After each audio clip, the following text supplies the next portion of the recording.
Good evening, everybody. Welcome to another edition of Fantasy Football Fever.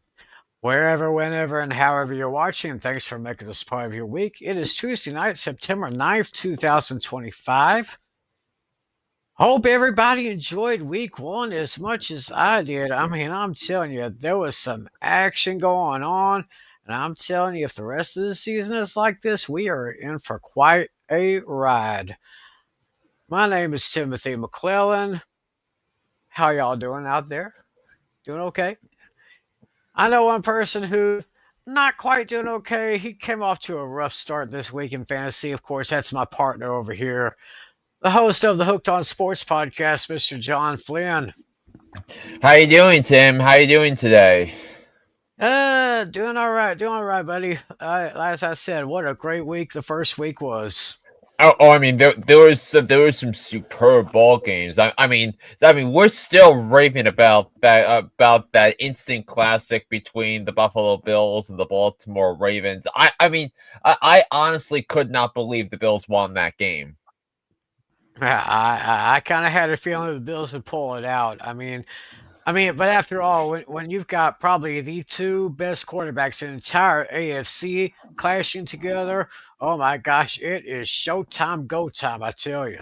So even Lamar Jackson couldn't save me from defeat. Yeah, because he gave me 29 points on Sunday night, and was still not, and it was still Tim not enough to beat Dino, and I'm actually kind of pissed about it. So without any further ado, though, let's get into how I lost to Dino, and so I lost 125.98 to 116.66. As we mentioned, Lamar Jackson got 29.36 points um there. But I got 14 points out of Kyle Williams. I only got 5 points from Kenneth Walker, 5 points from Nico Collins, 4.7 points from Terry McLaurin, 6.7 points out of David Njoku. So that was not fun, and I had Garrett Wilson and Christian McCaffrey on my bench, which was bad enough, because I did not think Garrett Wilson was going to have a great game against the Steelers on Sunday, but that too was a terrific ball game as well, between the Steelers and the Jets. So Right. yeah. And then Tyler Warren, I left him on my bench, so that was some not great, um, as well. But um, Right. yeah, but Dino got 24 points from Jalen Hurts. He got 17 out of Chuba Hubbard, and rather pedestrian the rest of the way, but it was enough to knock me out in week one. Now, Tim, your matchup, you took care of business against David. Yes, I sure did. I think David still needs maybe a lesson or two in fantasy football 101, I guess. It's, oh, He's it was just bad luck for him, because he only got one catch from AJ Brown, and he only got 4 points from Jamar Chase. It's just bad luck, and that was terrible. yeah. And Joe Burrow only the Bengals only put up 141 yards of offense, and they barely beat the Browns. Barely beat the Browns. Okay. Well, Dak Prescott did very well for me. He got me about got You 8.82, which well, wasn't too good because of that very great defense for the Eagles there. My best scorer was Zay Flowers, got me 28.1. Um, who else? Ricky Pearsall. He went over his projection and got me 15.8. 28.1 from Zay Flowers. CD Lamb got me 18 even. I mean, Uh, it should have been a hell of a lot more than that. oh yeah, because of those two drop passes late in the game. I mean, the one that bothered me was the one that bothered me was the one on fourth down after the 2 minute warning. Right. And what really bothered me was when the referees didn't call pass interference when Jack threw that late pass to Jake Ferguson. I mean, So, yeah, I thought it was pass interference, but it wasn't called. yeah, but So looking at my bench guys, oh should I think I should have started Keon Coleman, but I didn't think he was going to I, do that well against that Ravens uh, defense. I mean, I told you not to sleep on him this year. I mean, he was one of my one of my sleepers this year. Um, and then Charbonnet had Charbonnet's day was saved by a touchdown, and then Cam Scadbo only was on the field for 7 snaps, which made zero sense to me. As did everything else for the Giants' game plan. But that was rough there. But let's do the matchup between Lucas and Natalie, the matchup of the last two champions. But it was Lucas that came out on top. So thanks to consistent performances all the way around. Jada Daniels, James Cook, Puka Nakua each gave him 20+ points. Yeah, and Natalie had the unfortunate circumstance of having Xavier Worthy get knocked out before before the Chiefs able to complete a pass. I think so. Yeah. Yeah. I mean, he left Emeka Ibuka on his bench. He left JJ McCarthy on his bench. Well, he actually made the right decision because Baker Mayfield also gave him 22.5 points. Yeah, Khalil Shakir, 12 points, as well. So Yeah, good amount of points there on the bench here, but as I always say, Nakua Matata. yeah, yeah. I feel. I mean, so I was really debating with the wide receiver list between Puka Nakua, Nico Collins, and Justin Jefferson. Right. So behind Jamar Chase and CeeDee Lamb. So speaking of Justin Jefferson, he picked up 15 points for Casey, but it was not enough as he lost by a lot to Andrew Sinclair. And I mean, good God, and Andrew's team is loaded this year. He's got Look at that. he's got Saquon Barkley, Derrick Henry, James Conner. That Bo Nix, and despite not having the Broncos defense, I mean that was such an easy matchup for the Broncos. 20 points because of because if we actually look more into the Broncos defense, um,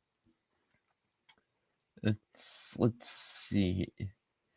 Yeah, the Broncos had 6 sacks, 2 fumble recoveries. They allowed just 133 yards of offense in the victory. So, whereas the Ravens gave up 497 yards of offense to Wow.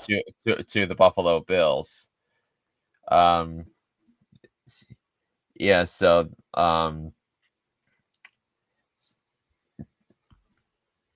yeah. So that was the story right there, and then Adam won scored the most points in our league, thanks to Josh Allen, 38 points last night on Sunday night, Yes, yes. and that was enough to win fantasy matchups all across the country, and Josh Allen delivered of a tough luck loss for Alex Putnam, who scored the third most points in our league.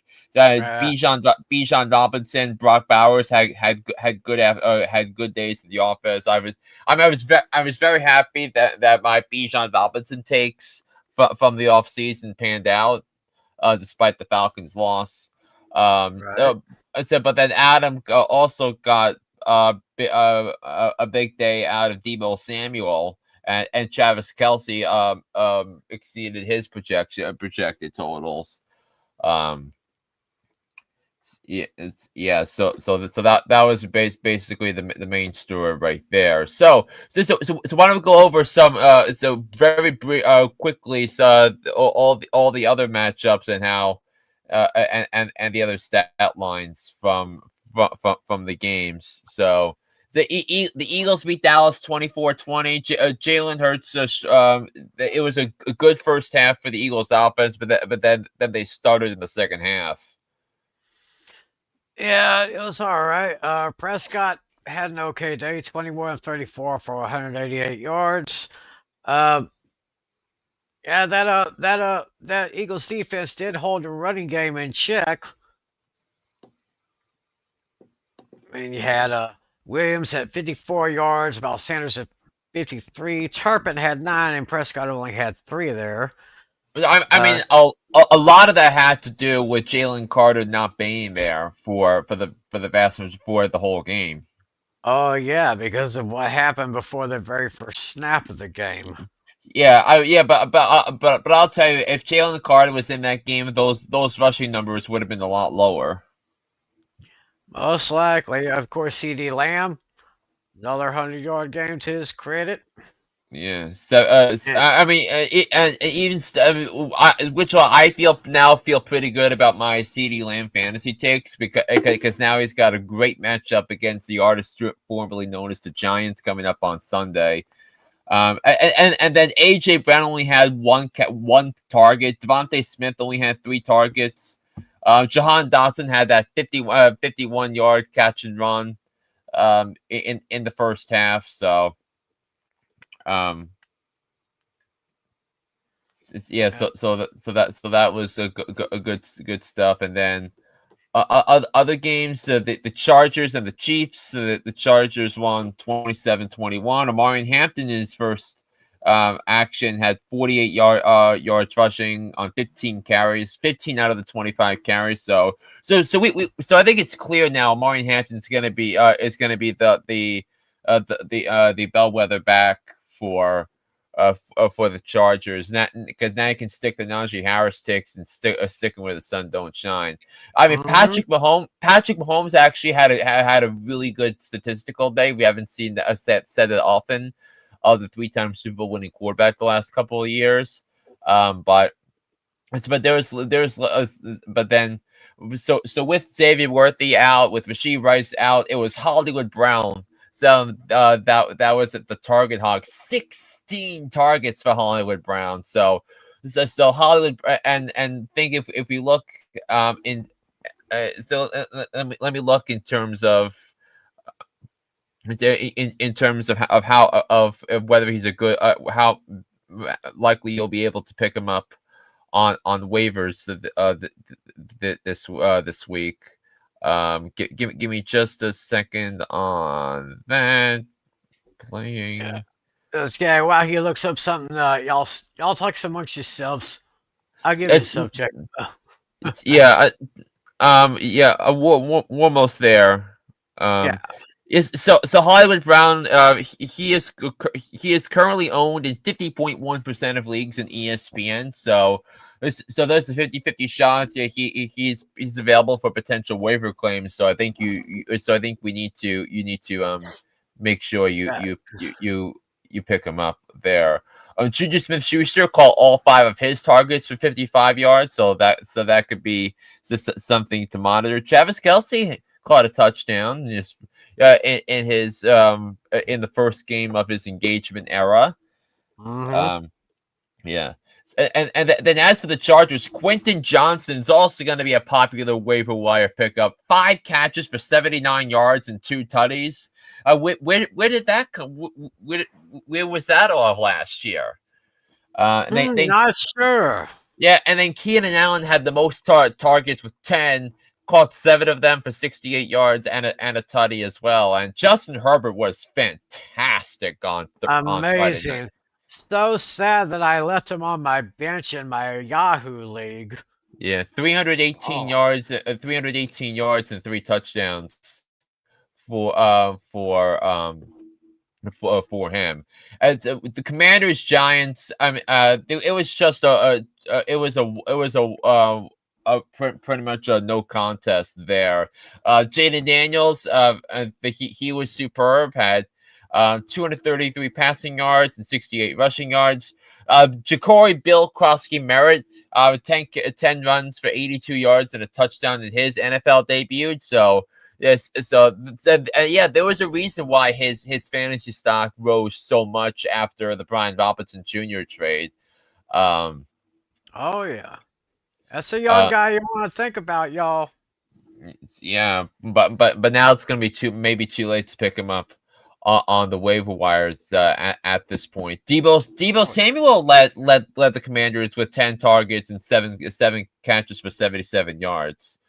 yep. In that one. The Cardinals beat the Saints 20 to 13. Marvin Harrison Jr. Was their best fantasy performer. 5 catches, 71 yards and a touchdown on just 6 targets. Trey McBride continues Wow. I mean, to be the number one target for this Cardinals offense. 9 targets, 6 catches on the afternoon. yeah. And Trey Benson will let all the rushers eight carries for 69 yards there, and then as for the Saints, Jawan Johnson had a big day, 8 catches for 76 yards, it's him for on the day. So that Alvin Kamara. A woeful 45 rushing yards for Kamara. Is that not, but the thing is, Kamara makes it up with a touchdown and a couple of receptions. That I say, yeah, but panicking about Kamara's role as a pass catcher now, because Olave got 13 targets, Johnson got 11 targets. So so you're still trying to test the waters for Kamara. The Colts smashed the Dolphins 33 to 8. Daniel Jones, 22 of 29, 272 yards and a tutty. And 2 rushing touchdowns as well. So he was superb. Michael Pittman Jr., 6 catches for 80 yards and a touchdown. Tyreek Hill, 4 catches for 40 yards. Devon Achane had 55 rushing, 75 all-purpose yards, 3 catches and a touchdown. So he was on the board often, and the only touchdown that the Dolphins had. I mean, when do you think Greer and McDaniel get fired? I'll say within the next month, within the Yeah, I next mean, 4 weeks. yeah, I don't think that they get fired. I don't think they last to the clock change in November. The Raiders went into New England and beat the Patriots 20 to 13, and to me a couple of stories there. One is Geno Smith threw for 362 yards and Yeah. a touchdown. Brock Ooh. Bowers 103 yards receiving. Jacoby Myers 10 targets, 8 catches for 97 yards. Yeah, so I don't think the Raiders are trading Jacoby Myers anymore. Um, Hmm. I'm, yeah, I really had my doubts about Myers, but I think that could change. yeah, and yeah. I mean, I think if let me go back to the graphics that I made for the for the sleepers. Um,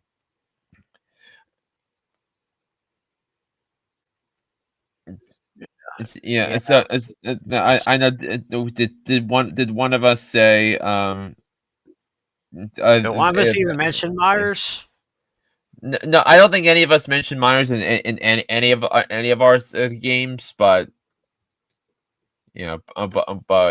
whatever. Drake May, 287 yards, a touchdown, and 11 rushing yards. Travion Henderson, despite had rave reviews during the preseason. He said he had just 51 all-purpose yards, 6 receptions. Keyshawn Booth and Hunter Henry each led the way with 8 targets. Yeah, but it was a game where the Patriots were trailing most of the were trailing that they didn't want to run the ball as much, which I was kind Right. of curious about, but they threw but Drake May threw the ball 46 times um in the game. um it's, that now how about this game between the Steelers and the Jets? 34 Oh thirty my two. goodness. I watched every Yeah, single minute of that one. It was great. It was yeah. fabulous. I mean, it was back and forth. I mean, so much for this being my garbage game of the week. It was terrific. Aaron Rodgers, 4 touchdowns, 244 Oh passing my yards. gosh. He looked just like that old bad man that he used to be. Yeah, and now in his last 10 games since week 8 of last year, Aaron Rodgers has 22 touchdowns and 4 interceptions. I think he's still got something left in the tank. Yeah, which is why I was actually which is why I was fighting the Jets fans about Rodgers being the least of the concerns. You had the bad coach. You had no coaching on that defense. You had the line stunk. The owner's kids would talk smack about their own team. Right. It was a disaster last year, and I'm happy Rodgers got his revenge on the Jets. But Justin Fields played well. Garrett Wilson, 7 catches, 95 yards, and a tutty in the in the victory. So let I don't know me if there's any. I don't know if um there's. I don't know if there's such thing as an impressive loss, but I think the Jets had an impressive loss. I mean, I mean 32 points. I said I the Jets were one of the teams I said that were going to be better than people anticipate because that there's actually toughness and physicality with this team that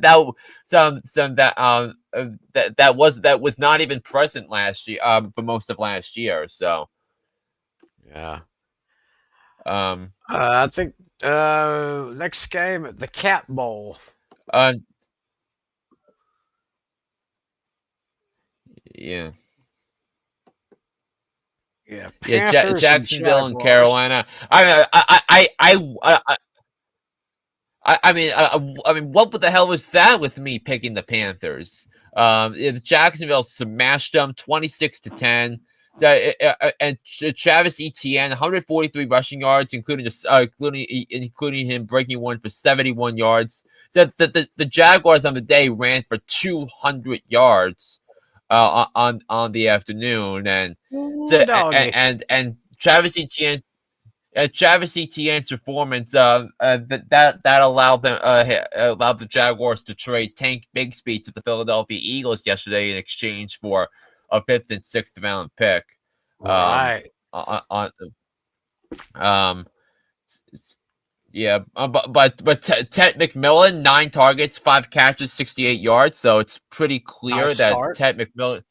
Yeah, it's pretty clear that he's going to be the number 1 receiver for the Panthers this year. I mean, if there wasn't any, if there was any doubt on that, Brenton Strange led the way with 59 receiving yards. He was another one of my sleepers. Oh yeah. Travis Hunter had the most targets and receptions with 6 catches on 8 targets on the afternoon in a game that was delayed in about an hour and a half. Due to a lightning delay. Um, let's see. We also need to discuss the Bengals barely beating the Browns. Oh Barely. man. The Browns winning. I kept saying all off for the last 6 weeks. It was I thought the Bengals would beat the Browns, but it was not a guarantee. I would not have touched this game on my survivor if I had a survivor pool. Yeah, And I was had a feeling that the Bengals was just not going to be that strong enough for those Browns because the Bengals have been kind of shaky on the defense, but they just held on all the way to the end. I commend them for that. Yeah, and I still don't know who. And now we don't know who the Browns' number one receiver is because four different pass catchers had 8 targets, including running back Dylan Sampson, so who had 8 catches for 64 yards to go along with his 29 rushing yards. Yeah, but Cedric Tillman caught a touchdown, and Cedric Tillman was another one that I made sure to include. I made sure to mention on my receivers list when we did it back in the summer. Right. Yeah, and then yeah, and then all of that as well.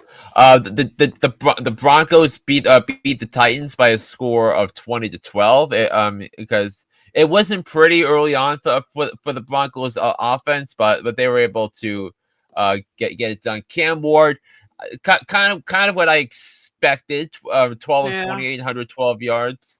Um, it was just the unfortunate luck of the Broncos being 8.5 point favorites instead of seven Oh, and a yeah. half point favorites, which really pissed me off because I thought that was the best bet of the week there. But Bo Nix did not have a great day either. 25 of 40, 176 yards, a touchdown, 2 interceptions. Cortland Sutton, 6 catches, 61 yards, and a touchdown. RJ Harvey, 70 rushing yards. J.K. Dobbins, 16 carries, 63 yards, and a touchdown in the victory for the Denver Broncos. So the 49ers went into Seattle and beat the Seahawks 17-13. And so that Jake Tonks caught the game-winning touchdown in the last minute of the game as the 49ers start the season with a victory over Seattle. Let me pull up some of the numbers here. Yeah, that 49ers team just so injury riddled, but yet they still come out on top. Yeah, I mean that was a terrific win on the road by the 49ers. I think that was probably the most underrated result of the entire week. So because all the talk about the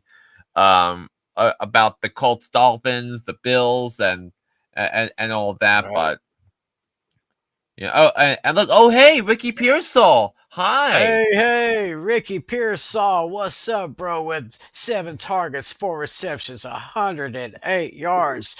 Well done indeed. Amazing. Um, Amazing. With one of my with one of my sleeper picks, Ricky Yeah. Pearsall. For some reason, people thought he was gonna be the 40th best receiver in football this season. I mean, come on Come now. on, man. And check out Jackson Smith Najigba. He had 13 targets, 9 receptions, 124 yards. Not bad for him either. Yeah, he's like the only legit receiver Seattle has, and which is why it was important for them to emphasize Geno Smith over Sam Darnold. I mean, Sam Darnold, he did not have a great game for his first game away from Kevin O'Connell. Yeah. Cooper Cup usually has some injury issues here and there. Only got 15 yards from 2 receptions. Yeah, I don't think I drafted Cooper Cup in any of my mock drafts this year. I don't think so. I think it I might have been and, a and good idea not to. Yeah, I mean that was what I was trending towards the entire way. The Lions and the Packers. The Packers just smoked the Lions 27-13. I mean, I would say, I mean, yeah, Ravens Bills included. I thought the Packers had the single most complete team performance of the entire weekend. One of them. What's that? 225 yards from Jared Goff on the other side, but the Packers just, yeah. I mean, it's like he averaged like it's like barely with 5 yards per attempt. So, and so while Jordan Love nearly doubled that. Josh Jacobs had his touchdown. Um, and then Jaden Reed caught a touchdown. Tucker Kraft caught a touchdown. I mean, so I guess those Tucker Kraft being a fantasy bust, or those ticks are gonna have to hold. Are gonna have to hold for now. Um, yeah. That was that. And Micah Parsons already making his it's already Got his making first his sack. yeah yeah. Yeah, and his impact was felt right away, and it rubbed everyone the right way in Green Bay. It's Yeah. Texans Rams. That I thought that was going to be a better. The Rams Texans was going to be a better game than I thought it was going to be, but the Rams got picked up the victory. Kyron Williams caught a touchdown, and Davis Allen caught a touchdown, which helps nobody. Puka Nacua, 10 catches, 130 yards. Yeah, and it was and there was not a great day for any of the Texans receivers because the leading receiver Goodness. was Jaden Higgins with 32 receiving yards. 32 And receiving yards tops. Look. yeah, and Nick Chubb 13 carries, so it's clear that Chubb's going to be the lead back for uh for for um for the Texans. Let's hope The he rest, stays healthy. I gotta hope he stays healthy. yeah, um, yeah, Of course, yeah, of course, you mentioned yeah. Baltimore and Baltimore and Buffalo. Instant classic, as we said right from the start. And let's take a look at some of these numbers. So Lamar Jackson, 209 passing yards, 70 rushing yards, 2 passing touchdowns, 1 rushing. He was terrific. Derrick Henry, 169 yards and 2 touchdowns. He had a monster day. But Oh, Henry! but but But but the game that his performance is going to be remembered for the fumble, which turned the entire game upside down. and that's something he never does. He Never it's fumbles. like which is why it was so much more shocking that about that. But Zay Flowers, 9 targets, 7 catches, 143 yards, and a touchdown. And hey, DeAndre Hopkins caught a touchdown. Oh, In yeah. his Ravens debut. And we raved about the DeAndre Hopkins signing when it happened. So, I mean, then in terms of the Bills' pass catchers, Khalil Shakir, Keon Coleman, Joshua Palmer had 5 catches. James Cook, he had a total of 102 all-purpose yards, 5 catches and a touchdown. Dalton Kincaid, 4 catches, 48 yards and a touchdown. He caught the first touchdown of the game, and then Josh Allen. I mean, good God, Good good golly, Miss Molly. God. 394 pass yards, 30 rush yards, 2 passing and 2 rushing touchdowns. And that was one of the best games of his entire career, maybe the best. Oh, If we're yes, thinking about definitely. circumstance and maybe impact on the 1 seed in the AFC when it's all said and done. Remember now that Buffalo's beaten Baltimore, they have the tiebreaker. Oh, yeah. Yeah, think about Yeah. that.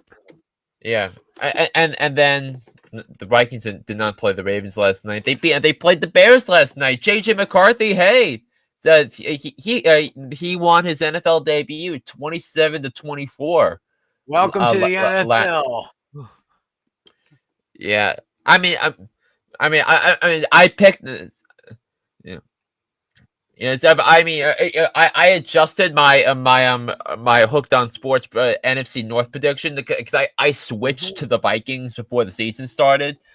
Um, so because I felt good about the roster as well, but hey, Jordan Mason. Oh hey, where so look at my fantasy sleeper picks from earlier in this season, and whose name pops up but Jordan Mason. Yeah, I do see Jordan Mason right there. Yeah. 15 carries for 68 yards. Aaron Jones only had 8 carries for 23 yards. So, yeah, I mean, I mean, I wanted to draft Jordan Mason. I just thought he went earlier than I thought he was going to go in all of my drafts. So Yeah. that and JJ McCarthy had 2 passing touchdowns and a rush touchdown. Caleb Williams also had a pass and rush touchdown. So wasn't too shabby either. Um, it's him, but he was less accurate with the football than he was. Romo Dunze was the main target. Hog 6 catches, 37 yards, a touchdown. DJ Moore had 3 catches, 68 yards, and it could have been more. I think DJ Moore was, I think, just short of a touchdown. In the latter stages of the latter stages of that game. Right. Um, yeah, but Aaron Jones caught a touchdown. Justin Jefferson caught a touchdown. With that as well. So that was that was a pretty riveting a riveting week 1 in the NFL. Absolutely, absolutely. And of course, we'll be making our week two predictions just a bit later on. But right now, I think we got some hot topics to discuss, don't we? Is yeah. We can knock those out briefly. And I think we did mention in the 49ers game that George Kittle got hurt. He is going on the injured reserve. So I think the question with his hamstring injury, which I knew he was going to be on the IR when it came out that he had the hamstring injury. Yeah. So what does that leave for the San Francisco 49ers? What does that leave for the 49ers? Well, let me see if I can take a look at their Is current depth chart. yeah. I mean, Jake Tongas, remember he caught the winning touchdown. He's going to be now the starting tight end for the 49ers going forward. Do we think people should take a flyer on Jake Tongas with the amount of pass catchers that are sidelined due to injuries um is yeah like Brandon Ayuk um yeah like George Kittle. So Well, you still got Jawan Jennings, you got Ricky Pearsall, you got Kendrick Bourne, uh, Jake Tongas, of course, now going to be the starting tight end. And you got Run CMC. Uh, I'm not. I'm not sure. I mean, Pearsall had a great game as we just yeah. discussed.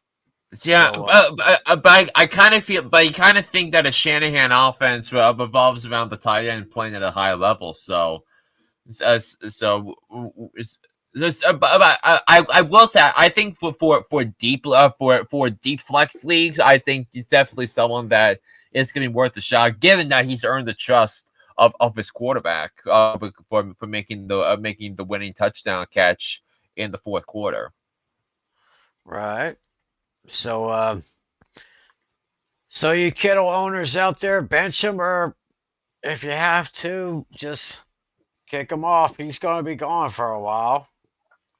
Meanwhile, Brock Purdy's still dealing with shoulder issues right now. So, and I think they said he is questionable to start this week. Yeah, I'm sure he's gonna. I'm not really concerned at all about Brock Purdy and his injury stuff. Right. With that. So yes, other top topics. Oh hey, Quinshon Junkins has signed his contract. Yeah, with those So Cleveland Clowns. So yeah, I mean a good way of putting it, Tim. yeah, 4 years, 11.4 million rookie contract. Uh, all I gotta say to him is good luck, Yeah. It's, because yeah, Browns do Browns things. how long is he? I mean, there's a possibility that he'll be able to play. That he's going to play for the Browns against the Ravens on coming up on Sunday. So so I think the question for him is how long is it going to be for him to be the lead back for the Browns because I think that was kind of like what the plan was all along. It's because remember, Nick Chubb is not there anymore. Jerome Ford, um, is not up there. Of course, Nick Chubb signed with the Texans during the offseason. With that, and it's I mean, and then I think two other things. Tank Bigsby was traded to the Philadelphia Eagles in exchange for a fifth and sixth round picks in the future. So I kind of feel like that starts to clear the air a little bit of how the Jaguars running back picture is shaping up to be because that was one of the biggest headaches for me going into the draft, like how the Jaguars going to handle the running back situation this year Right. because because Travis Etienne took a huge step back this year. Um, and would you look at this? Yeah. Hey. I decided to make a brief appearance. Yeah, I'll say hey for a few minutes, and then I gotta take off. I'm gonna have to go to bed soon. yeah, Hey, that's all right. Just seeing you makes our night. Oh yeah, yeah, yeah. Yeah, we're just Yeah, going over some hot topics right now. cool. yeah. We're talking. Tank Bigsby was just traded to the Eagles. Quinshon Junkins has signed his rookie contract, the last draft pick to do so. Yeah, we talked. I mean, George Kittle is now out with the hamstring. He's out. He's out for at least a month. He was placed on IR. It's- so are we going to be riding with Jake Tongas for the foreseeable future? Oh, that's a tough one, and we'll see. Because with all the injuries the 49ers have, Brock Purdy's a little banged up. Juwan Jennings is still. I don't know. We still know if he's 100% yet. Um, Sometimes it's just hard to tell. no question about that. And then, then how about Jameson Williams locking up a contract extension before the start of the season? Mm. That's right. The Detroit Lions got their wide receiver another 3 year contract worth up to 83 mil. So at least they still have them in his backfield. So I think Detroit will be okay. I think this past week was just a hiccup for them. Yeah. I'm gonna be honest with you, Tim. They did not pass the eye test whatsoever. I'm gonna be honest. Oh, the lack of discipline, the inability to move the football at all. They looked bad. I mean, also combined with the Packers, who I thought top to bottom had the most complete team performance of the entire weekend. Yeah, definitely agree with that. Hey, I Yeah. want to ask Tally about his thoughts on the Ravens Bills game from Sunday night. Instant classic. Oh yeah.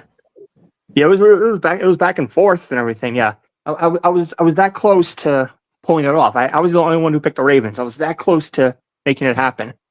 I I thought I picked the Ravens too. Oh, never mind then. Okay, I could have Yeah, sworn I I think was I the was lone the wolf, lone but wolf. I think I was the lone wolf on that one. yeah, I picked yeah, Buffalo. oh wow. yeah, yeah. But yeah, I was right about that game being back and forth. Yeah, Yeah, you were. And weren't we all? yeah, and another thing that I was right about was I said that the Bengals and the Browns was going to be the garbage game of the week. Look what happened. Yeah, I mean, so much for me putting Jets Steelers as my garbage matchup of the week. What a game that was! Mhm. I saw every minute of that one. Going beyond Aaron Rodgers looking like the old Aaron Rodgers we used to know. Yeah, I was mentioning the 10 in his last 10 games going back to week 8 of last year, 22 touchdowns to 4 interceptions. Wow. Yep. Yeah, yeah, yeah. And I did briefly before while you're here to pull up your matchup against Lucas, one that you weren't able to win. Yeah, I had an unfortunate circumstance. Yeah, I mean Xavier Worthy. I mean, good God. Mm-hmm. It felt like everyone with Xavier Worthy on their fantasy teams lost this weekend Yeah. because Travis Kelsey ran into his shoulder on the second or third play of the game, Yeah. and then compare that to what you left on your bench. I mean, Yeah. Yeah. If I had started Ibuka, I would have won. yeah. Yeah, but then again, getting 20 points from Worthy was a bit of a tall order anyway. Yeah, yeah, but I mean, like his numbers were kind of jacked because of the Rashid Rice suspension. Mm-hmm. Yeah, Yeah, but for week 2, I am starting Ibuka, so now I have a quarterback and receiver stack. There you go. I mean, there you go. yeah.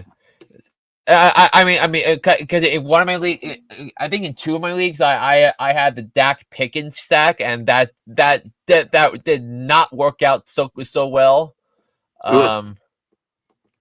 Yes.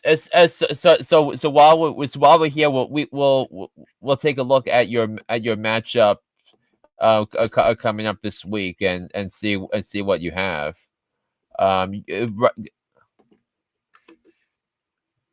All right, here we go.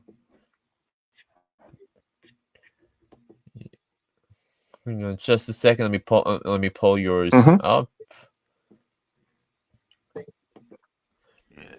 Pull it up right there. Yeah, and currently right now you're yeah.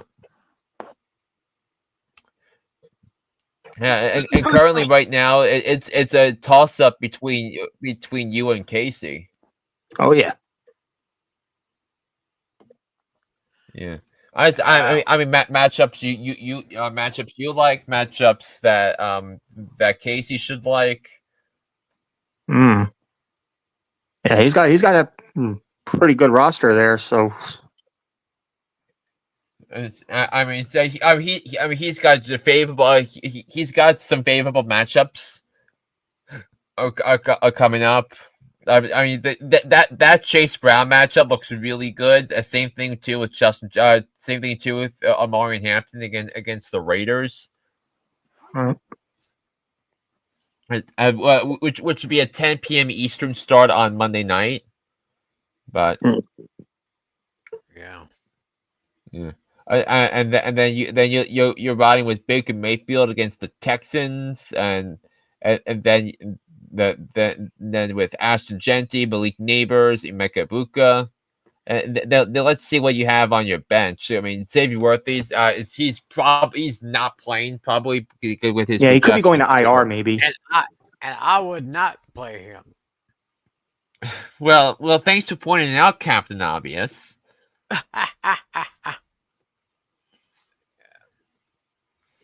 J.K. Dobbins, Khalil Shakir, Jalen Warren, Dallas Goddard, J.J. McCarthy, Devin Montgomery. Yeah. I mean, how about J.J. McCarthy? What he was able to do last night? Oh yeah. Oh yeah. While we have you here, do we have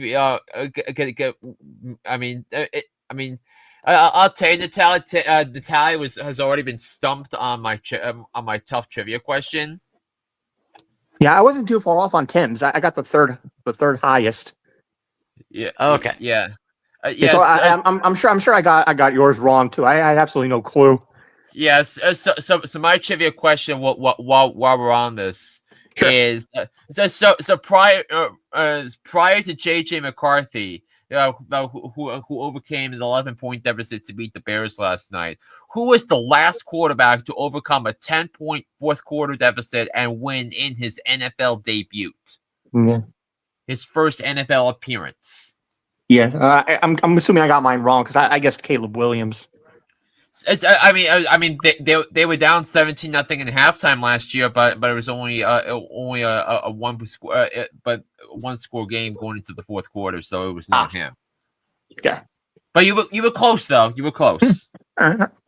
Um, let's see. I think I saw something like this. Doing some research for this week's show. I was going to try to come up with a trivia question kind of like that, but good thing I chose a different one. Let's see here. The quarterback coming from a 10-point deficit to win their first game on Monday night.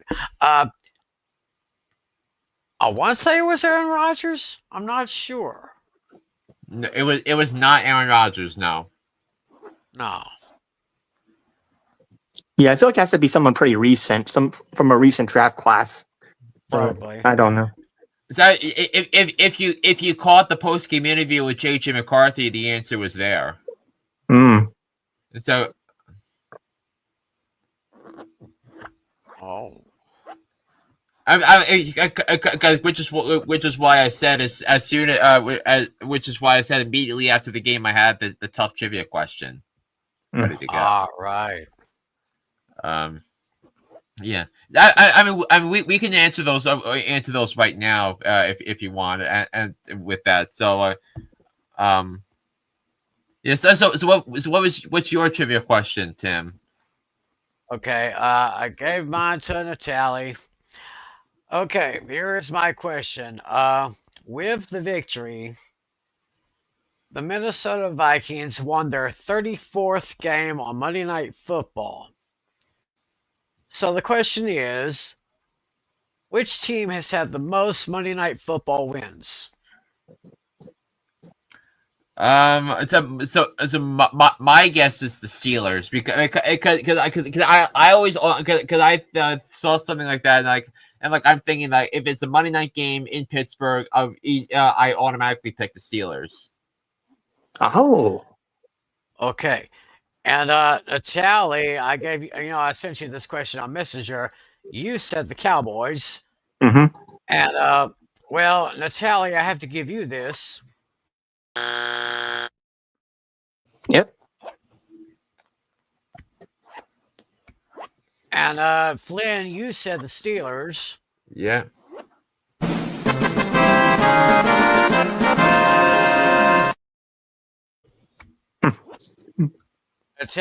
Flynn had it. It's the Pittsburgh Steelers. The Pittsburgh Steelers have won 57 Monday Night Football games. You said the Cowboys. Cowboys are actually in third place with 51. 49ers have 53. Yeah. And if you guys wondering about the Giants have 27 lifetime Oh wins yeah, on you the have to go down near the bottom of the barrel. I guess so.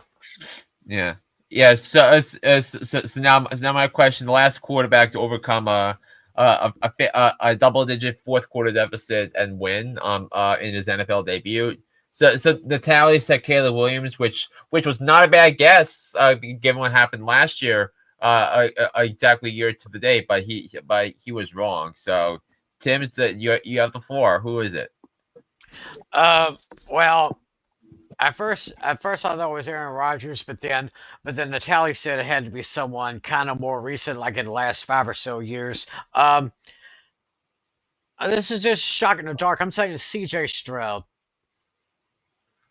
So I think with C.J. Stroud, his first game was on the road in Baltimore in 2023, a game where the Texans lost by a lot. So Oh, that's not the answer. The correct answer. So he was the first to overcome a 10-point deficit in the fourth quarter and win in his NFL debut. So the last person to do it did it in 1985. Oh wow, okay, never mind. Oh, 1985. Yep, Wow. and yes, and the person that did it that year was Steve Young. oh wow. Steve Young. Yep, when he was still the quarterback of the Tampa Bay Buccaneers. Ah, the old orange and white. I miss those uniforms. Yeah, yeah. So Tim, I was told that Tim had to start Sid'em this week. So you want to start doing that before we get into the week 2 matchups. Yeah, I'll go ahead and do that for you. All right, I'll give you the floor then. Okay, well, uh, oh, well, thank you for that. Um, call me a homer. Guys, I said call me a homer. Homer. Homer No, Simpson. no, Dope. but, but this is pretty much for obvious reasons. I mean, not just because I am a homer, but look at what this guy has done against the team that he's facing this week. It's our matchup, guys. Cowboys and Giants from AT&T Stadium. So obviously I would start Dak Prescott this week. I mean, listen to this. Did some research on this earlier about shortly after I got home from work today. Um, he's played 15 games in his career against the Giants. He only played one game in 2020, then 2022, and 2024. He got hurt those years. Listen to this. He has completed 322 out of 493 attempts against the Giants. 3,915 passing yards. That is the most against one team in his career. He doesn't have that much against any other team except the Giants.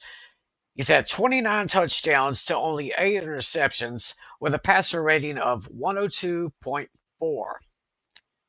He has been sacked 15 times for a total of 76 yards. With his feet, he's carried the ball 43 times for a total of 157 yards and only one touchdown. That came in 2023.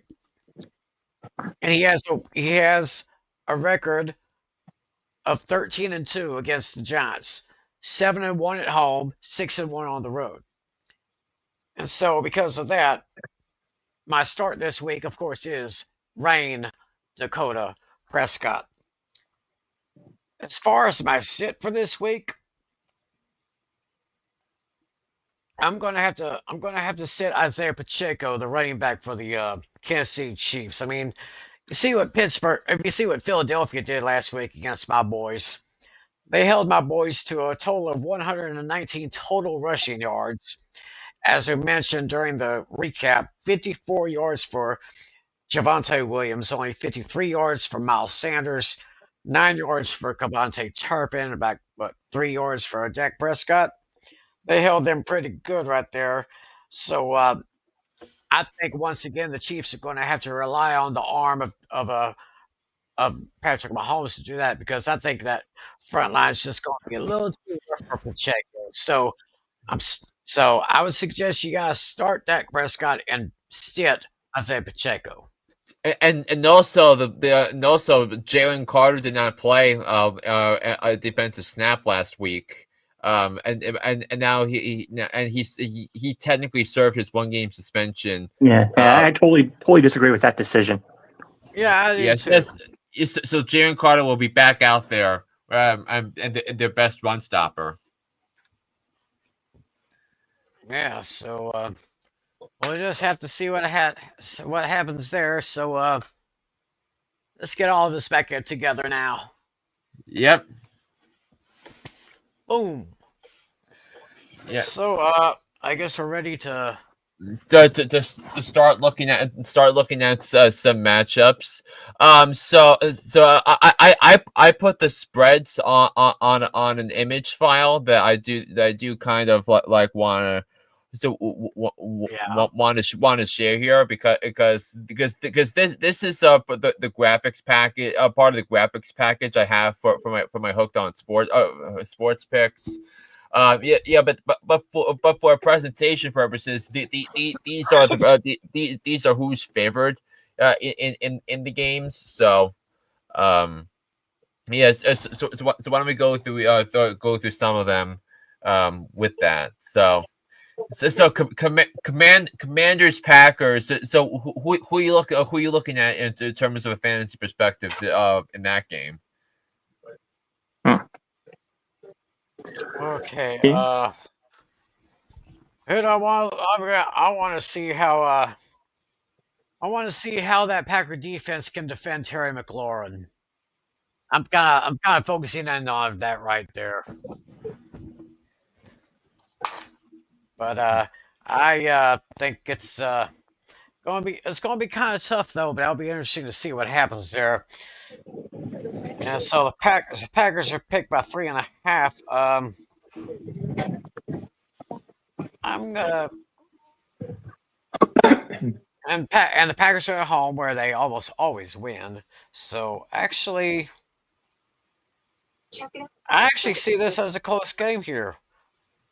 I'm gonna say uh I'm gonna say 28-25. I'm gonna take the Packers with the win. I'm gonna take the Commanders with the points. It might be a little closer game than what slightly closer game than what they say it is. So I got the Packers winning this one 28-25. So Yeah, I believe I did the same thing if I remember correctly. I know I sent my scores in the chat. I think I have Washington covering the spread if I remember correctly. Is that? I mean, you didn't see my spreads earlier, so I mean, Yeah, I think I sent I sent my scores before you sent the spread. yeah. So yeah, you two have the Packers winning and the Commanders covering. Yep. Yeah. Yeah.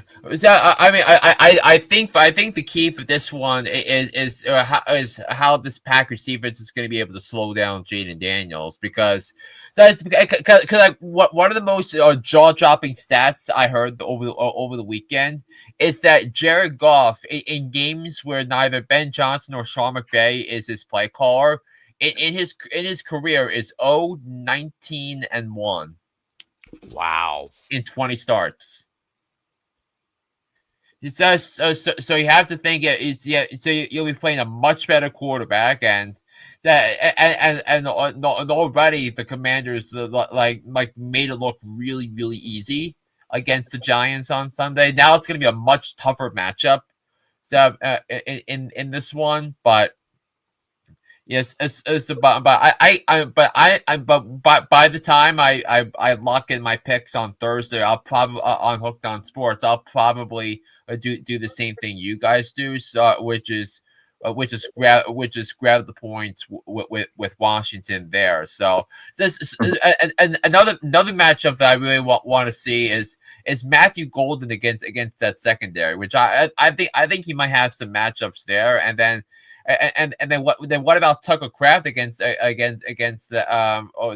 is he gonna be able to muster anything against their elite linebacking group? So I think that's what I'm looking at Not for this sure. game. Mm-hmm.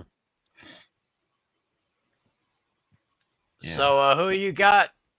Yeah, I have I'm gonna be on the same boat as you guys. So I'm probably gonna be looking at 27-24 when it's all said and done. So that's where I'm gonna go with that one. Also, Okay, so I guess we're all taking the Packers to win, and yeah. we're taking the Commanders to cover. Yeah. All right. All right. All right. This game will be my last one. Then I have to head to bed. Okay. So the Ravens are at home, currently favored by 11.5 points, taking on the artist formerly known as the Cleveland Browns. Yeah, this Okay. one's Uh, yeah. Yeah, I almost put this one as my lock of the week, but I didn't quite do it yet. But I know it's definitely going to be pretty much a bloodbath on this one. Yeah, I want to see how that Ravens defense can hold up against the Browns and see how much they do because I actually look at this one and in fact I don't see the Browns scoring at least 15 points in this one. I only see them scoring 13 here. Baltimore is going to ball all out. I'll say Baltimore is going to win this one by a score of 38-13. And unlike Natali, he's not quite locking up the Ravens for this week, but I am. All Give me a right. lock. Give me a lock, Flynn. All right, I had you. I had this on my full screen before, but now I will get to.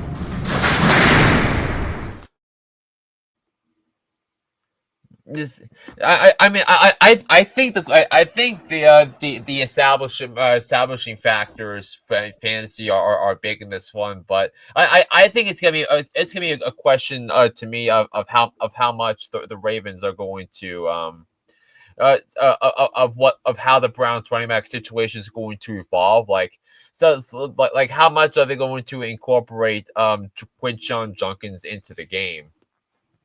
Right.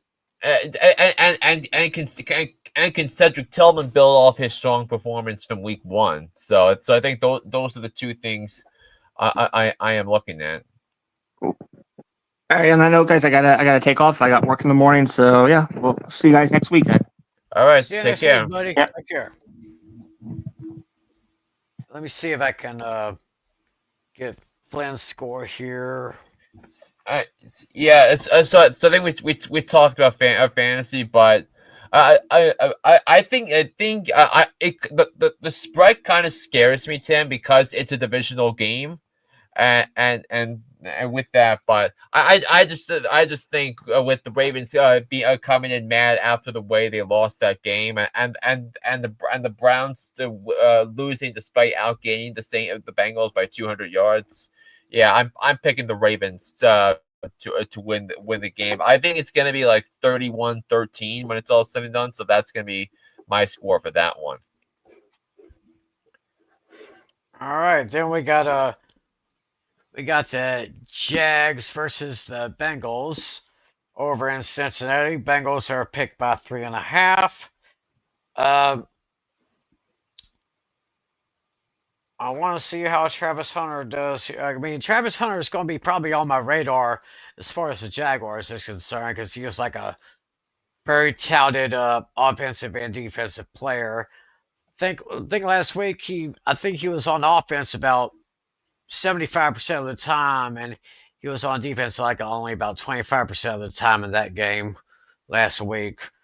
But I'm going to give a close edge to the Bengals here. I'm going to say the Bengals are going to they're going to win by 4, so they will just about cover the spread there. Give me the Bengals over the Jags 27-23. Yeah, I mean, I think this is gonna be a game where the Bengals are gonna have to start getting Jamar Chase going because he had a rough night at the office, a day at the office on Sunday. He Right. only had like 4 points. So I want to see if they'll be able to get him going. I'm looking for Chase Brown to have a big day against that Jaguars defense run defense. I'm not totally sure about, but the Jaguars are no question better than I thought they were going to be. So I think that's something to monitor there, and really it's also going to be about Brenton Strange could be a sneaky tight end option. Same thing Mm-hmm. with Travis Etienne. You talk about Travis Hunter. I'll bring in Travis Etienne. So I'm looking for him to have a good day. So. But this actually is a really tough game to pick because because of that, and remember, I feel like the Jaguars are better coached than they were last year, so I'm going, but I think the crazy thing is I think the Jaguars have the coaching advantage in this game, so I'm gonna pick the Jaguars to cover the spread right now. I have it as 31-28 Cincinnati. 31-28, so you got Cincinnati with the win and Jags with the points. Yeah. Interesting. And now we come to our game. Yes. The New York Giants against the Dallas Cowboys at AT&T Stadium. Cowboys are picked by 5.5. And Flynn, since you represent the visiting team, I'll let you have first say. Yeah, well, it is. I mean, it's so demoralizing if you're the Giants. So right, because you thought you had a chance, to beat the Commanders, and then then so many unfortunate things happened in the game that said that Micah McFadden, their only starting caliber linebacker is out for 8 weeks. Because of a leg injury, and so which means you can't stop the run, and also the interior offensive line stinks. So that Greg Van Roten and John Michael Schmitz as your center and your right guard, that's just not going to cut it. So of course, and with Dallas, the way they lost that game to Philly, this is a get right game for Dallas. I think Dallas is going to destroy the New York Football Giants. So I think Dak Prescott's gonna have a big day. CeeDee Lamb's gonna have a big day. I think Javonte Williams running against that Giants' porous run defense. That's gonna be there. And then it's gonna be a rough day at the office, I think, for the Giants. Dallas bounces back in a big way. They win this game by a score of 38-16. And not only that, Tim, what is that also for me? Are you locking my boys?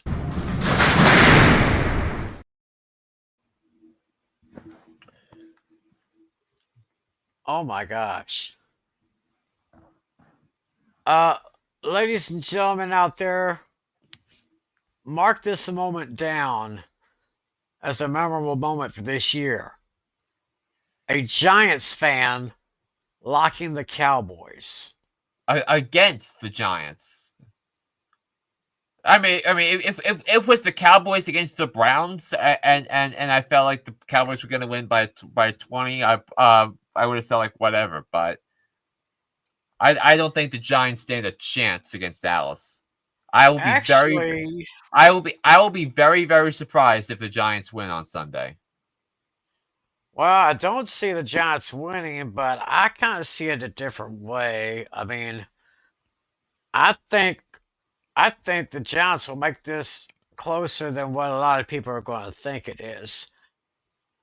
I'm keeping my eye on their rookie linebacker, Abdul Carter. I want to see how he does trying to pressure Dak Prescott and, of course, that other linebacking core with the Giants here. Be interesting to see what he does. And, of course, against our uh, our running back core of Javonte Williams and Miles Sanders, who only each got just over 50 yards rushing apiece last week at Philadelphia. Yeah, it's a running back handcuff that we're still trying to see evolve here. Right, but I actually see the Giants kind of. I see them making making it a game kind of late in the game. But I think it will be a field goal by Brandon Aubrey to make the difference. My final score is 26-23. I'm taking my Cowboys to win, but I'm actually taking the Giants for the points. Yeah. Maybe we'll definitely see about that. This is all of a sudden an intriguing game in the NFC North because the loser of this next game is going to start the season 0-2 in a very competitive NFC North. We got the Lions favored by 5.5 points taking on the Chicago Bears. This is one of the tougher games of the week to pick. Yeah, I'd have to agree. This is probably the toughest game, if not the toughest game on the schedule for me to take a side on this one. Um, and Detroit's picked by 5.5. Detroit. I mean, pretty much what was said earlier. The game, Lions, Lions and Packers. The game told more than the score did. I mean, Packers just outperformed the Lions on every single level: offense, defense, special teams, you name it. Meanwhile, the Bears came up just a little bit short against the Vikings last night against the Vikings, um, and this is going to be ooh. I actually say this is going to be a pretty close game here, but as no buddy of mine says, you can't really make up your mind. Go with the home team. So I'm going to take Detroit in this one. Take Detroit with the win. And I can see the Bears. I can see the Bears covering this one as well. So I'm gonna say, 27-23. Give me the Lions to win. The Bears cover. Yeah. I mean, first of all, I'm grabbing the points with Chicago here. I think the question is whether or not this is going to be a close game. But I think the player the Lions missed the most out of anybody they lost last year is Frank Ragnow. Their all pro center who retired suddenly, and so it's like it was clear the Lions offensive line was out of sorts. They were not able to to be able to do something here there. But I do like do like the Lions to win a close one here. And remember, this is the first time the Bears have been in Detroit since the foul up on Thanksgiving, where with everything that transpired there. So I feel like this is gonna be a close game. I'm gonna go 27. I'm gonna go 24-21 right now. Lions over the Bears. Now this pick could change on Hooked on Sports on Thursday, but that's right now where I'm thinking of going in this one. All right, now we got then we got the Patriots heading to. Oh, we got a question. Let's go ahead and answer this. Yes, Question. yes.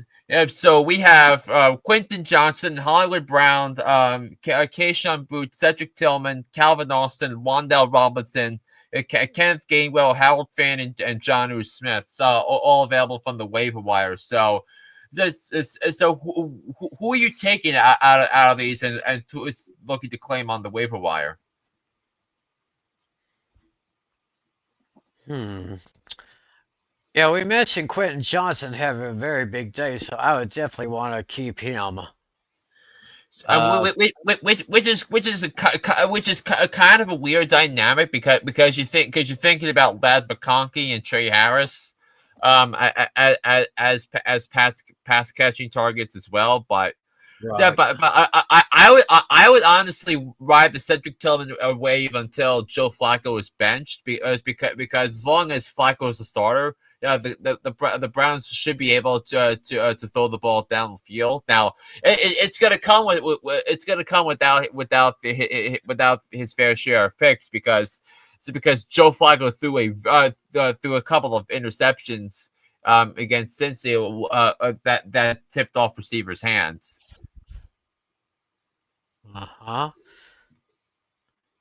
And I think he's got another question there. Yes, so I think he's looking at his current roster. So right. So a half PPR, 12-team league, 1 quarterback, 2 running back, 2 wideouts, 1 tight end, 2 flex can be tight end. CD Lamb, excellent. Chase Brown, excellent. Brock Bowers, excellent. Jackson Smith and Jigba, excellent. Tony Pollard, say average maybe. I mean, Tony Pollard's going to get the majority of the of the load with Tyjae Spears out. So He's got Caleb Johnson, Matthew Golden, Roma Dunze, uh, Krosky Merritt, Josh Downs, JJ McCarthy, Dylan Sampson, and Justin Fields. I mean that's a pretty low for a 12-team league. That's a pretty loaded roster.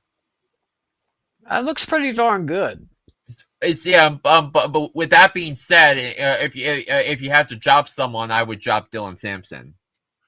Right. Yeah, you can do without Sampson. Everything else looks just fine. Yeah. Thanks for your question, and thanks for watching, bro. Now, we are about to get to the Patriots heading into South Beach to take on the Dolphins. Dolphins, 1.5-point favorites at home. I think Drake May was. I can see Drake May passing for at least 150 yards in that one. I mean, I think I was watching. I think it was ESPN or Fox Sports One or something, but they basically described Miami as a beautiful mess. It's an absolute mess. I mean, what a disgrace that team has become. That the fact they got shredded, that the fact that Daniel Jones stole their soul tells you everything you need to know about this team. Everything. Most namely, Chris Greer. Yeah, I mean, how did he keep his job after that? Pure delusion, I think. Yeah. And I'm afraid this mess is going to continue. As you can see, Drake May having a pretty good game this week. I am taking the Patriots over to the Dolphins. I'm going to say 24-13. Give me the Patriots. I mean, I cannot believe the Dolphins are favored in a football game this year, but yeah, but I'm gonna take the team with the better coach, the better quarterback. Give me the Patriots to win 21-14 right now. All right, take that.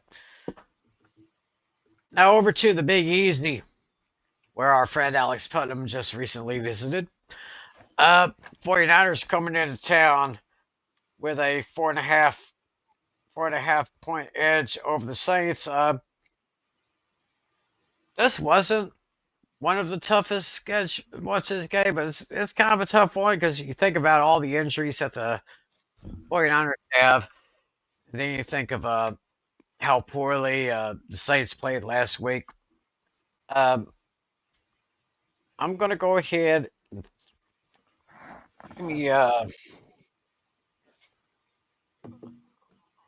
I'm going to take the Niners to win and cover. Niners over the Saints 28-20.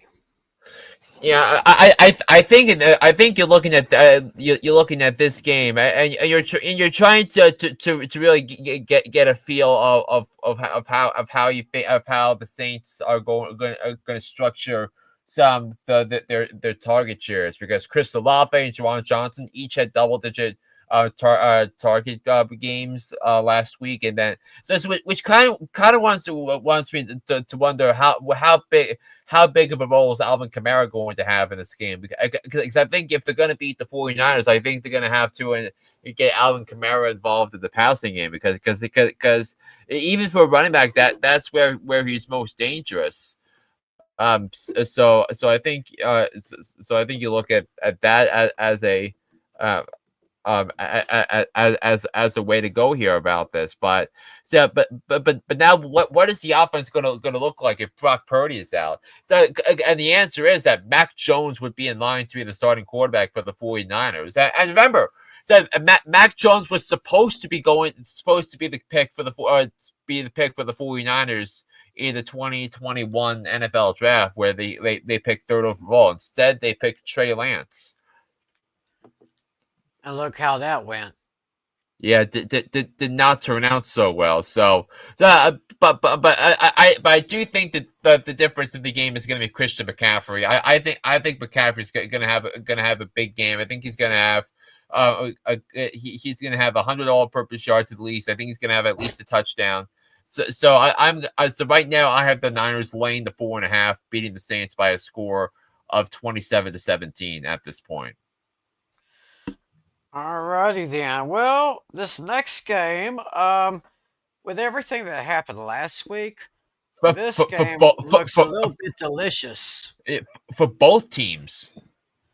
Yes, this game looks pretty delicious to me. Buffalo is coming into MetLife Stadium. They are picked by 7 over the Jets. Oh my God, Justin Fields, he looked pretty darn good in that game, even though they came up on the short end of the stick, but he looked pretty darn good. And Buffalo, of course, we said with that instant classic against the Ravens. Oh my goodness.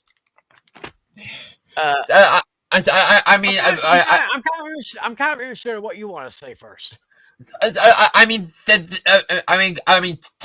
Tanner Ekstrand, the Jets offensive coordinator, he called a superb game. With that, hey, the Jets have an offensive coordinator that actually maximizes the talents of their players. I mean, well, I mean, what kind of world are we living in? So Tanner Ekstrand might already be the best offensive coordinator the Jets have had in a long time, which is kind of crazy to wrap your head around. But I do think it's going to be a close game. I mean, Buffalo's coming off the highs, the high of an amazing victory. But if you watch the first 55 minutes of that game, the Bills got totally spanked by the Yeah. Baltimore Ravens. Their defense couldn't stop a nosebleed. That they had a lot of problems getting off the field on third down. The Bills had the second worst third down conversion defense in the NFL last year, and it was even worse in the playoffs. They was said that the Ravens and Chiefs combined to go 12 of 19 on third down against the Bills last year in the playoffs, and the results were not much better in that. So I think the Jets have their matchups in this one. I think it's going to be a close game. I think it's going to be another a riveting Sunday in the middle in East Rutherford, New Jersey. So I'm going to pick the Jets with the points, but ultimately I think it's going to be one where Josh Allen gets the Bills over the top. So I'm gonna pick the Bills to win this one by a score of 29-26 right now.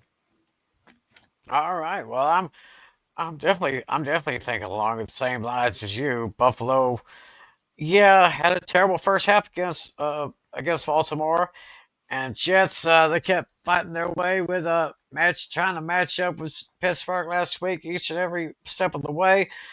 I'm thinking the same thing you are. My final score is 30-26. Taking Buffalo with the win. I'm taking the Jets with the points. Yeah, And no, I mean,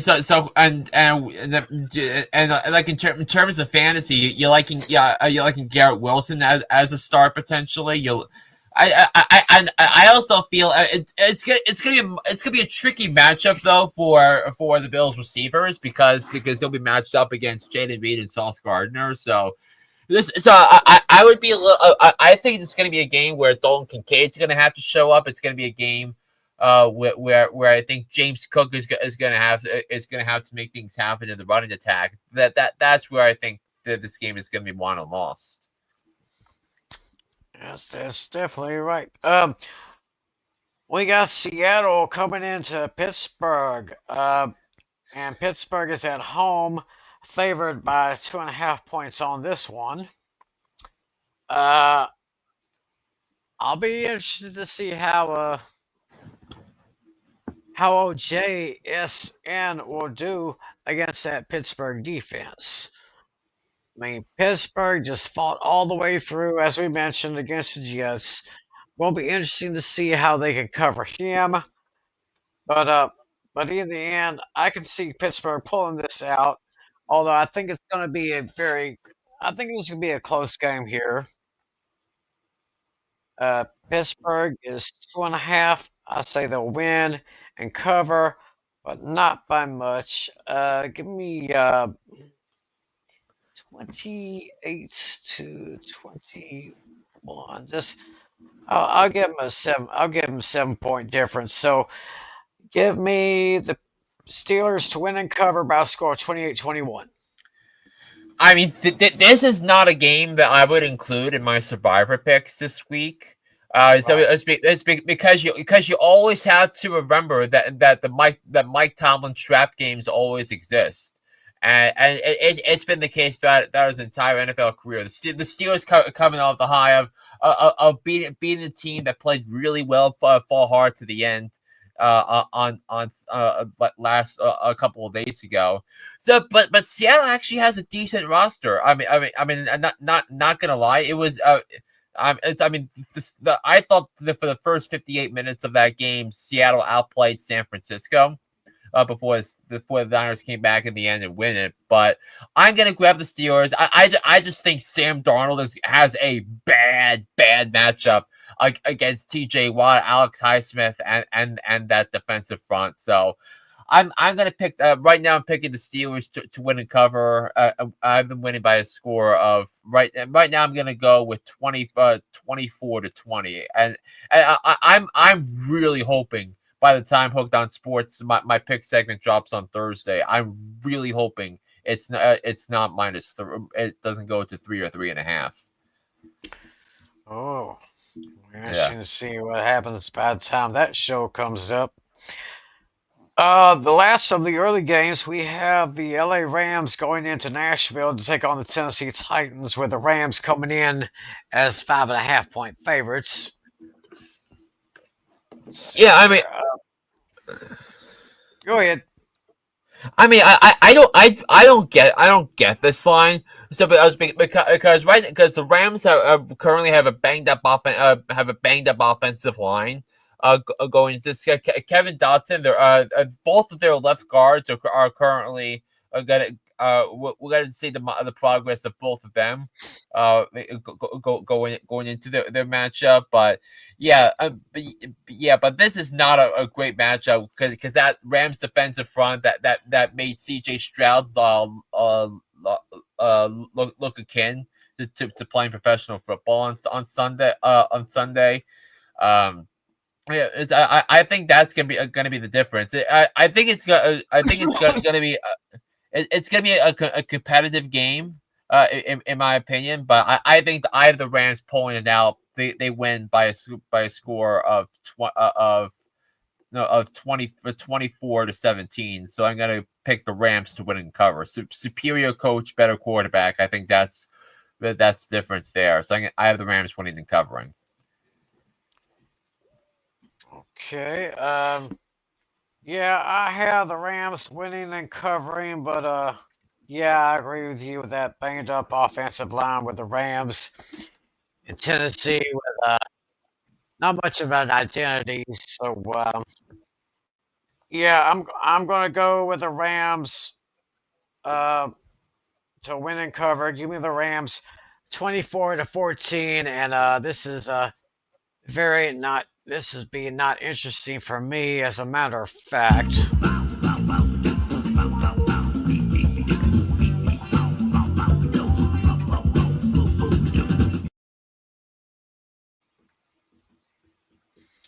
Yeah, this is pretty much going to be my garbage game of the week.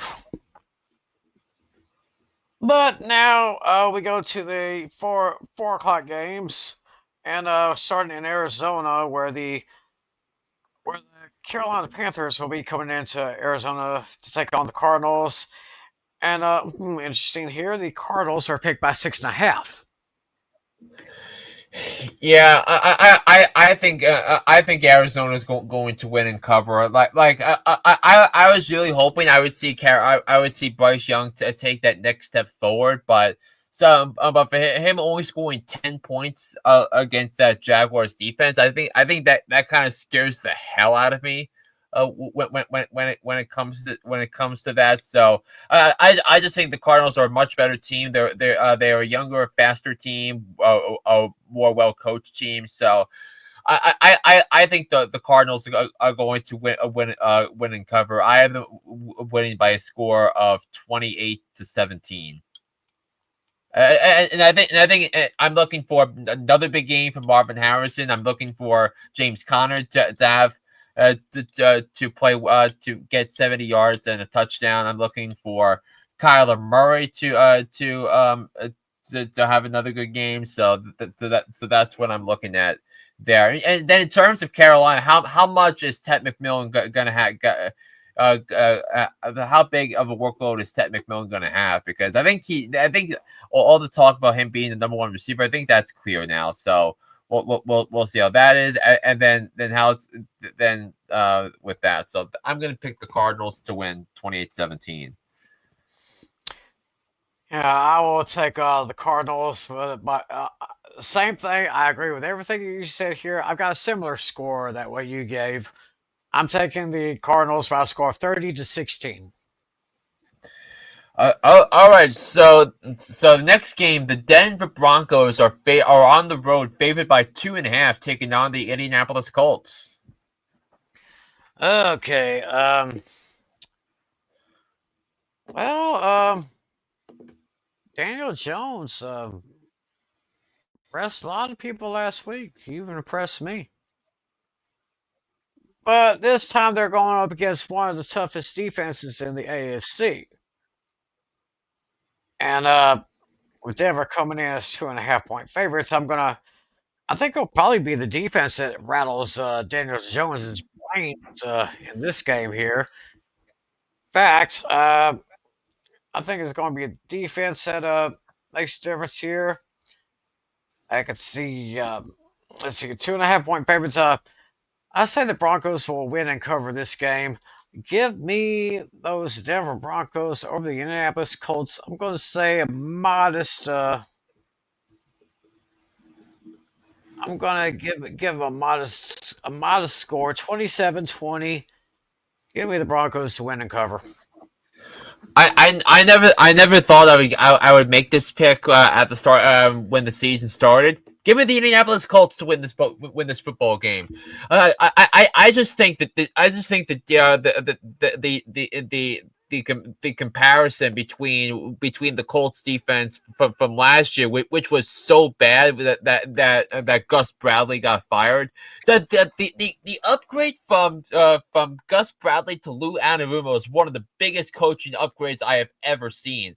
So, look at how well look at how prepared the Colts looked, and it was just a damn shame that Anarumo was ran out the door by Cincinnati because of the front office's inability to Right. adequately prepare him for that. Now he has dudes to prepare him on defense, and with Bo Nix not playing well against which should have been a layup game against the Titans, it gives me cause for concern here when it comes to Bo Nix and his potential prospects of having a good sophomore season this year. But I just don't know if that's the case anymore. And now I have to I'm now recalculating everything I thought about the AFC South. I'm recalculating everything I thought about the AFC West with the Chiefs losing and the Broncos losing last week. So give me the Indianapolis Colts to win the game outright. They win 24-21 over the Broncos. Ooh, interesting. Going with those ponies. That will be interesting to see. Another interesting game to see. We're heading over to Arrowhead Stadium where the Chiefs are at home. They'll be welcoming in the reigning, defending, undisputed, conquering world champion Philadelphia Eagles. And the Eagles come into KC as 1.5 point favorites, which I could probably see that a little bit. I could probably see that a little bit. Like I said, I'm gonna have to For those of y'all with Isaiah Pacheco, I'd suggest you bench him because that defense is just going to be too much. You're just going to have to rely on the arm of Patrick Mahomes, as I said. This will be a very close game. I can see A.J. Brown maybe getting at least 2 touchdowns. I could probably see that happening. And I'm going to do, give me, this is going to be a pretty high scoring game here. Give me 20. Give me. I hate to say this because the Chiefs are my second favorite team, as some of y'all may know. But I'm a realist. Give me the Eagles over the Chiefs by a score of 33. Wait, what was that? Anyway, we're gonna wait for Tim to come back and make his pick because he cut off at the end. But I think this is such an intriguing matchup because remember Saquon Barkley in the Super Bowl. The last time Saquon Barkley played against these Chiefs, he was held to just 57 rushing yards and 25 carries in the Super Bowl, and the Eagles still completely destroyed completely destroyed the Kansas City Chiefs without Saquon Barkley's services. So I wonder if the Chiefs are going to change their game plan and focus and try and focus more on the passing attack here. Because Jalen Hurts showed he has something good going on when he's able to have a good touch with the football. But I am a little concerned though about the Eagles because Kevin Patullo did not call a great second half, and I'm a little concerned that that you have that as well. But with that being said, the Eagles defense I think is exceptional with Jalen Carter back in the lineup. He means everything for that run defense. So so Tim, you picked the Chiefs. No, I picked the Eagles to win 33-28. Yeah, I'm picking the Eagles to win as well. I have them winning by a score of 23-16 over the Chiefs. I think the Chiefs start 0-2. Hmm. Kind of a low score there. Let's see what happens. The Sunday night special here it's an interesting matchup. The Atlanta Falcons going to Minnesota to take on the Vikings. Minnesota comes into this game as 4.5-point favorites. And Minnesota played a great game against the Bears. Held on to win that one right there. And I think this one may be a little bit closer than a lot of people say. I think I could probably see Bijan Robinson having another great game. Maybe Darnell Mooney, Drake London. Hopefully, you get some big yards from them. But I'm going to give the edge to J.J. McCarthy and those Vikings. He did very, very well in that game. I would love to see Justin Jefferson get a touchdown. Better get one or two. This is going to be an interesting game. In fact, I could probably see this game. Let's see here.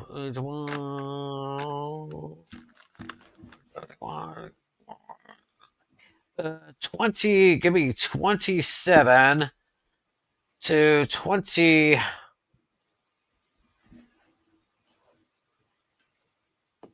Yeah, give me 27-23. I'm going to take the Eagles with the win, but just barely give them the points with the Falcons. Yeah. You're talking about the Vikings winning, not the Eagles winning for that game. I said I meant to say Vikings with the win and the Falcons with the points. Yeah. Okay. Oh, okay. I'm going to grab the points with the Atlanta Falcons. I'm not picking them to win. So, but remember last year when these two teams met, it was a 21 all game in the fourth quarter, and then Kirk Cousins threw the game away with costly turnovers. I don't think that's going to happen this time. I think the Falcons are going to play a much better fourth quarter than they did last year against this squad. So I'm gonna grab the point here with Atlanta. The I'm looking I'm looking for I'm looking for a big game out of Bijan Robinson. I think Drake London's gonna have a decent game, as well. But I think the Vikings have matchups too here. So I think I think that's the thing that's going to be. So that's why I think it's going to be a close game. I'm going to go 27-24 right now. Give me the Minnesota Vikings to win, but I'm taking the points here with Atlanta. Okay, before we get to the Monday night doubleheader, we got another question here on the screen from George Play 01. Let's see if I can get that up there. Yep, go ahead. Sup, guys? Someone offered me Calvin Ridley for Jacoby Myers. Myers. Jacoby Myers. It's a non-PPR league. Should I do it? Ooh, that's a tough one because I really like both of those guys. So, but I think as Cam Ward gets better as the year progresses, I think so will Calvin Ridley. So I would go for it. I would consider I would try and swing that trade if you had it. So that's where I'm gonna go with that. All right. Well, there you go. I'd probably go with Ridley as well. Cam Ward only has one way to go. He'll go up. So he goes up, Ridley goes up, and I think Tennessee will be just fine there. George, thank you very much for watching, and thank you for your questions. Thank all you guys for your questions. You are making this show so wonderful with your questions. And now we get to, I don't know why they even do this anyway, doubleheader on Monday night.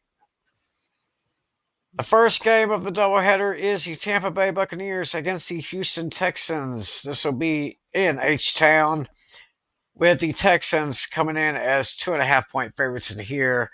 And I think on paper right now, it looks like I'm going to take Tampa Bay with this one. I mean, they still have their great receivers, Bucky Irving. Glad I have him on my fantasy squad. He is a great young running back, and I know Jameis Winston is doing a great job there. Of course, I did pick Houston. I did pick these teams to win their respective divisions. But looking at it right here, 101, I say Tampa Bay will win and cover. Give me the Bucks over the Texans by a score. Let's see. Let's have a nice score of 24 to 24-20. Give me the Bucks to win and cover. Yeah, we're sharing the brain on this one. I'm taking Tampa Bay. Bijan Robinson against that, but the saving grace for Bijan Robinson last week was the 51-yard receiving touchdown he had. Bijan Robinson had 24 yards on 12 carries against that Bucks front. That is a recipe for disaster for the Houston Texans, who traded their best offensive lineman in the offseason and are relying on Nick Chubb to be the lead back. I would totally sit Nick Chubb. I would sit CJ Stroud as well because they're gonna come after him in waves. I like the Texans this season, but I think they had a tough drawing two NFC division winners in back-to-back weeks who have Super Bowl aspirations. So give me the Bucks to win by a score of 21-10 over the Texans. All right. See, there's a bigger score there. That game will be at 7 p.m. Eastern Uh, Time. and And it should be noted, Tim, though. yes.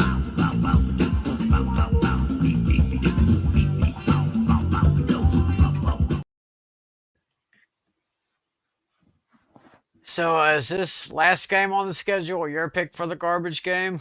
Yeah, so the Bucks Texans. Yeah, that's my garbage game of the Buck, week pick. Bucks Texans is your garbage game of the week. Well, the final game of the week will be starting at 10 p.m. Eastern, 9 p.m. Central on ESPN.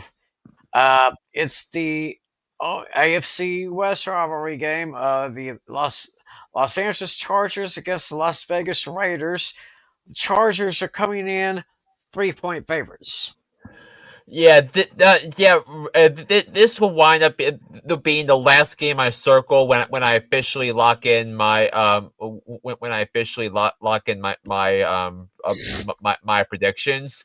I'm and listen, Pete Carroll is a tremendous coach, and it's no surprise that he took the Raiders cross country and went to Foxborough and beat the Patriots on Sunday.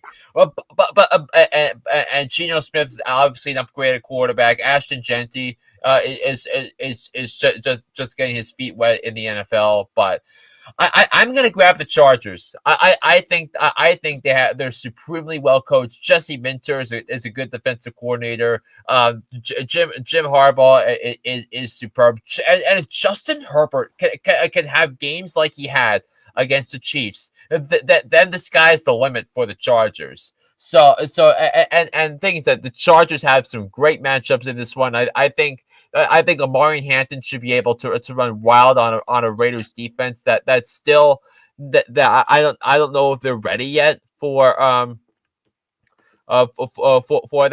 And I think and I look at Keenan Allen's having this, so gonna have a monster game. So give me the Chargers to go to Vegas and beat the Raiders. I think it's gonna be a fun late night action. Give me the Chargers to win by a score of 34-27. It's gonna be a high scoring game. Hmm. See a high scoring game. I see a pretty good game right here. I'm going exactly the same route as you are. I'm taking the Chargers to win and cover this one, even though I have so much respect for Pete Carroll and what he's so far doing in Las Vegas, trying to get that team turned around again.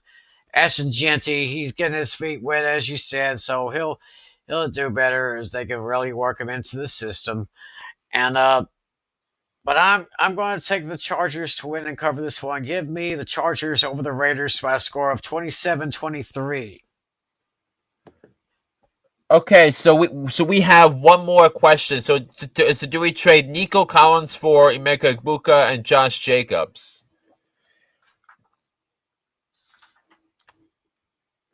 I mean, to me that is a let me get you back on stage here. So yeah, this feels like a tough. This is a tough package. This feels tough, It but I is.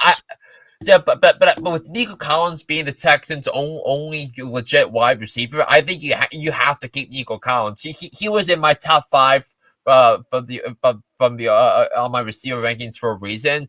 Yeah, it wasn't evident against the Rams, nor do I think it will be evident against Bucks on Monday night because of how I think the game's going to transpire, but. So, but I think Nico's going to be in for a monster season. So I would keep my faith with Nico Collins at the moment. Yeah, I agree. I agree. So, Keaton, whatever your last name is, thanks for watching. Thanks for your questions, guys. Thanks for all your questions. We got a lot of fantasy players out there. Hopefully, y'all do well this week. And with that, I think we'll go ahead and wrap up this edition of Fantasy Football Fever. Keep in mind, my friends, my good buddy John Natale is going twice a week now with a Hooked on Sports podcast. I think, if I'm not mistaken, you have your NFL picks. You're going to have Yeah. that Yes, Thursday, as you yes. mentioned. So here's the thing. So I'm going to Philly tomorrow for the Mets Phillies game. Yes, it's gonna be a day. It's gonna be a day away from me. So I think so the idea is supposed to be that I'll record my that I'm gonna try and record my weekly podcast concerning all the other sports before I leave for Philly tomorrow, and then when I come back from Philly tomorrow night, I'll record the pick segment for week 2. I think that's what what I have as the plan right now. Things are subject to change, but that's the plan right now. So, y'all tune in to Apple iTunes, Spotify, tune in wherever you get your podcasts. Look for Hooked on Sports for this week, and you'll be able to listen to John Flynn giving his take on the world of sports, and of course, he'll be giving his week 2 takes. He'll finalize those week 2 takes on that particular show. In the meantime, don't also forget tomorrow night, Penny Game Pick'em Show with Alex Lucas and yours truly. Tomorrow night we start 10 Eastern, 9 Central on the A Pizzle 90 channel. There's the link, youtube.com/A Pizzle 90s. And boy, I think Alex is going to be won't be a happy camper after last week, and probably won't be a happy camper after this week comes around.